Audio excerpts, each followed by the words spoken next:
Okay, so if you're listening, chances are your digital life, from work stuff to just watching shows, it's all running on cloud services, Oh, right? totally. It's pretty much unavoidable these days. And the cloud, it offers so much potential. But there's this other side, the part we maybe don't like to think about as much, the vulnerabilities. And they're big and they're changing fast. Constantly evolving, yeah. Welcome to the deep dive. Today, we're really plunging into, well, the pretty urgent and complicated world of cloud security, looking at 2024 and what's coming next. It's a critical topic. For this deep dive, we've gone through quite a stack of important industry reports. We've got insights from a big 2024 cloud security report, Sure. analyses on social engineering, supply chain stuff, ransomware That's backups. some really key areas. Yeah, and also findings from Google Cloud's latest Threat Horizons report, plus a peer-reviewed journal piece on sharing threat intel. So a lot of ground covered. A good mix of sources. Our mission today, basically, is to unpack the biggest worries, some genuinely surprising new attack methods, and, importantly, the proactive strategies. The goal is to help you get properly informed about, protecting your digital world. To make sense of it all. Okay, let's unpack this. The numbers are, well, they're stark. They tell a story of cloud security incidents just shooting up. Yeah, the data doesn't lie on this one. Get this, 61% of organizations reported cloud security breaches in the last year. 61%. That's a huge number. Especially when you compare it to the year before, when it was just 24%. That's a massive jump. It really is. And what's fascinating, or maybe alarming, is how the type of threat is changing. How so? Well, historically, the main problem was always misconfigurations, someone setting something up wrong. Right, leaving a door unlocked, essentially. Exactly. But now, according to that 2024 cloud security report we looked at, data security breaches are number one. 21% of organizations reported those specifically. So it's not just getting in anymore. No, it's about what they get once they're in. The target has shifted directly to the data itself, the valuable stuff. Now, misuse of cloud services, that's still significant at 17%, and config errors are still there at 12%. Still major issues. Oh, definitely. The main focus, the top concern reported, is now protecting the actual data within the cloud. So it's not just about guarding the gates anymore. It's about protecting the crown jewels inside, wherever they happen to be stored in the cloud. Does that mean companies aren't doing a good job classifying or securing sensitive data once it's in the cloud? That's certainly part of it. And if we connect this to the bigger picture, it really highlights a critical gap in prevention. Oh, prevention gap. Yeah. Despite this huge rise in incidents we just talked about, only 21% of organizations say they prioritize preventive measures. Stuff designed to stop attacks before they happen. Only 21%. Wow. So what's the focus then? It's still heavily weighted towards detection and response. Yeah. 47% focus there, which is important, obviously, but But it means you're always playing catch up. precisely. It shows we urgently need to shift focus, move from being reactive to actually being proactive. We're still mostly like fighting fires after they've started. And here's where it gets really interesting, I think. Because no matter how much we talk about fancy tech, the human element just keeps popping up as the weakest link. It really does. 41% of organizations cite a lack of security awareness among employees as their biggest barrier to being secure. It's not always some super complex hack, is it? No, often it's much simpler. And this gets to a really important question. Why are people still so vulnerable, even with all the training in tech? Yeah, why? It comes down to the psychology.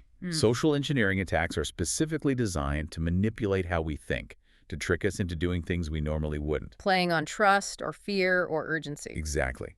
And they are, hands down, the most common type of cyber attack today. They're often just the first step, the way attackers get their initial foothold before launching the more technical stuff. It's a battle for the mind, really. And we're seeing some incredibly sophisticated examples, like those detailed in the Google Cloud report. You have these strategic attacks. The long game. Right, like the Kimsuki group from North Korea pretending to be a government official asking for feedback on a report. They build trust over months just for that one moment. Or that Iranian group, TA453, creating multiple fake identities to join group chats with medical researchers talking about current events. Just to eventually drop a link to steal their logins. It's patient, targeted manipulation. Very much so. And then you contrast that with the tactical attacks. Quick smash and grab. Yeah, like the Uber breach. Hacker gets credentials somehow, then just impersonates IT, hammers the employee with MFA requests. Until they finally give in, probably just wanting the IT issue to go away. Exactly. It exploits that immediate need, that moment of confusion or frustration. No time to think, just react. It's relentless. Wow. But it's not just deliberate trickery, is it? You mentioned misconfigurations earlier. Oh, absolutely. Simple human error in setting up these incredibly complex cloud environments is a massive, massive problem. An unforced error, you could say. How big? Well, Gartner predicts that by 2025, something like 99% of cloud failures will be down to human error in configuration. 99%. That's staggering. It is. And we're talking about common mistakes, like giving way too many permissions with IAM roles in AWS, or making serverless functions in Azure accessible to the whole world, or accidentally leaving databases or servers with public IPs in Google Cloud. Things that maybe seem small or are overlooked because someone doesn't have that deep cloud expertise. Exactly. And these small errors create huge openings. And layer on top of that the skills shortage. 76% of organizations say they can't find enough skilled cybersecurity people. Which just makes everything worse. Right. Even if you know what needs to be done, you might not have the people or the time to do it properly. It probably leads to more errors just from people being overworked and exhausted. It's a vicious cycle. The lack of skilled staff definitely exacerbates that human error problem. Okay, so we have human vulnerabilities, trickery, simple mistakes, staff shortages opening the gates.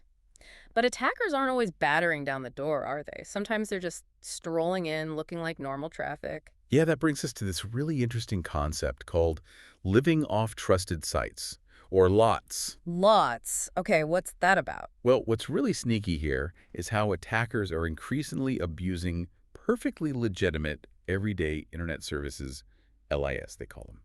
Think Google Drive, OneDrive, Notion, GitHub, services you use and trust. How are they abusing them? They use these trusted platforms as part of their own malicious infrastructure. So their command and control traffic or their data theft, it just looks like someone using Google Drive. It blends right in. Clever and hard to spot. Very. Traditional defenses looking for known bad addresses might miss it completely. There are basically four main ways they abuse these LIS. Okay. First, full command and control, or C2. The legit service acts like a middleman, relaying commands between the attacker and the malware. Second, dead drop resolving. Malware checks a public place on an LIS like maybe hidden data in a YouTube comment or shared doc to get the real C2 server address. Like a digital spy drop zone? Pretty much. Third is payload delivery, just hosting the malware files on cloud storage or paste sites. Easy download. Makes sense. And finally, exfiltration, using these services to sneak stolen data out. Cloud storage platforms are the most abused category here. Pastebin and Google Drive are top choices. And you mentioned messaging apps, too. Oh yeah, heavily. Apps like Telegram and Discord are big targets for info-stealing malware to send data back to the attackers. They offer encryption, large file transfers, stuff defenders might not be watching as closely as, say, corporate email. So they're hiding in plain sight using services we trust, but it goes beyond just general services, right? They're also targeting developers. Directly. Yeah, this is another big one. Attackers are injecting malicious code or commands right into project files, or build scripts within developers' IDEs, their coding environments. Exploiting the trust developers have in the code they download or work with, like a digital Trojan horse baked right into the development process. Precisely. And it raises a really important question for anyone writing code. Mm-hmm. Are you actually looking at every single line of a build script before you run it? Probably not always, realistically. Right. Modern IDEs like VS Code even have features like workspace trust now for this exact reason. The takeaway is, you can't just blindly trust every open source project or workspace you download, especially if it's not widely used or comes from somewhere sketchy. Where do they hide this stuff? It can be cleverly hidden, maybe in configuration files like tasks.json in VS Code or scripts in package.json for Node projects. They look like normal build steps, but they could be stealing environment variables, API keys, or even setting up backdoors. That's insidious. And this supply chain issue, it spreads further, doesn't it? It does. We're seeing it extended to things like the Chrome Web Store supply chain. Browser extensions. Yeah. Attacker compromises a developer's account, often through oboe phishing, tricking them into granting access to a malicious app. So they get control of the developer's publishing rights. Exactly. And then they can push out a malicious update to a legitimate, trusted browser extension. Suddenly, millions of users who trusted that extension are compromised. Wow. Okay, so these are some really sophisticated ways attackers are getting in, and often the end goal, the big nightmare, is ransomware. The digital nightmare, yeah. But here's where it gets, frankly, even more alarming. Attackers aren't just encrypting your main systems anymore. They're now deliberately going after your safety net, your backups. This is a major and deeply worrying trend. Financially motivated groups are actively targeting backup infrastructure. Not just stumbling upon it. No, specifically targeting it. Mhm. We've seen reports of groups like UNC 2165 actively deleting backup jobs and existing backup data to make recovery impossible. Others, like UNC 1493 and UNC 2465, are known to go after specific backup platforms. They know backups are the last line of defense. So they're trying to cut that line. Exactly. It completely undermines traditional disaster recovery. If your recovery system itself is wiped out, what's your plan B? And this is happening against a backdrop where, what was it, 75% of businesses got hit by ransomware last year? 75%, yeah, with an average downtime of 6 days. So backups are absolutely critical, but as we're seeing, increasingly vulnerable. It really makes you wonder how many companies are truly prepared for that worst-case scenario where the backups are gone too. What are the common problems people face, even if their backups aren't deleted? Well, even if the data exists, common challenges after a big attack include the backup data just not being available when needed, or recovery taking way too long, longer than the business can afford. Or the plans themselves being lost? Yeah, that's another one. The actual recovery plans were stored on the production systems that got compromised. So you can't even access the instructions on how to recover. It's a terrible paradox, isn't it? Mm. How do you recover if the very system or plan designed for recovery is also hit? It is a paradox.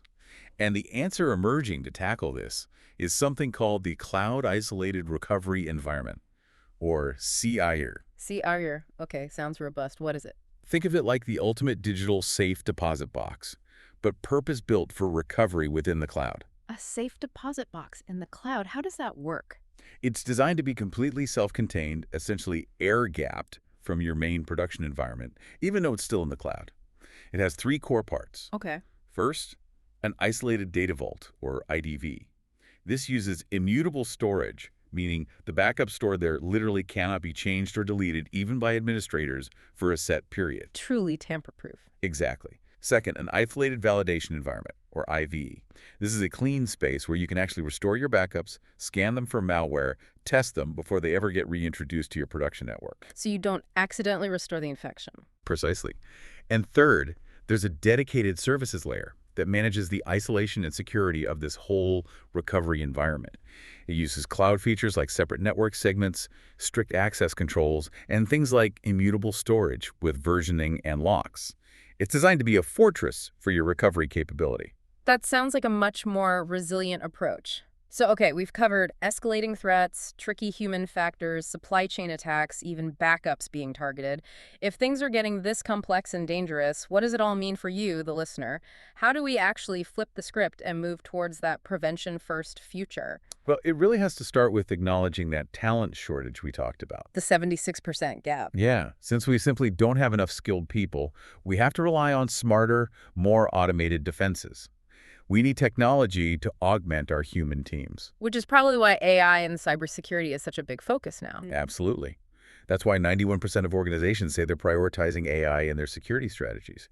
Now, AI isn't magic. It's not a silver bullet. But it's a powerful tool. It's becoming an indispensable tool. Think about AI-powered web application firewall, WAFs.